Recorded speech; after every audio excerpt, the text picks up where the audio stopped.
Welcome to our channel. Today we how to activate OAuth with Google Sign-In on Android. Easy tutorial step by step clearly. To activate OAuth with Google Sign-In on Android, start by opening your Android Studio. Create a new project or open an existing one. Make sure your project is using the latest version of the Android SDK. Navigate to the Google Cloud Console at console.cloud.google.com. Sign in with your Google account. Create a new project by clicking on the Select a Project drop-down. Choose New Project and enter a name for your project.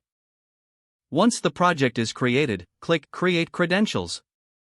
Select OAuth Client ID. You may need to configure the consent screen if prompted. Choose Android for the application type. In the package name field, enter your app's package name.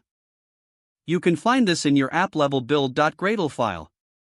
For the SHA-1 certificate fingerprint, you will need to generate it.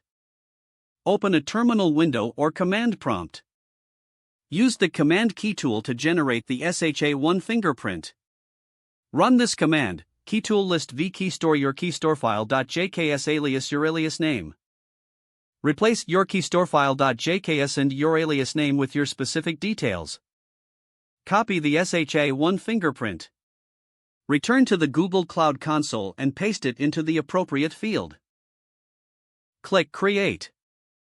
This will generate your client ID and client secret. Keep these details handy for later use. Now, go back to Android Studio. Add the Google Services and Play Services dependencies to your app-level build.gradle file. In the Dependencies section, add implementation com.google.android.gms Play Services Auth 20.2.0. Sync your Gradle files by clicking on Sync Now. In your Android manifest.xml, add the required permissions. Don't forget to like this video and subscribe to our channel for more step-by-step tech guides.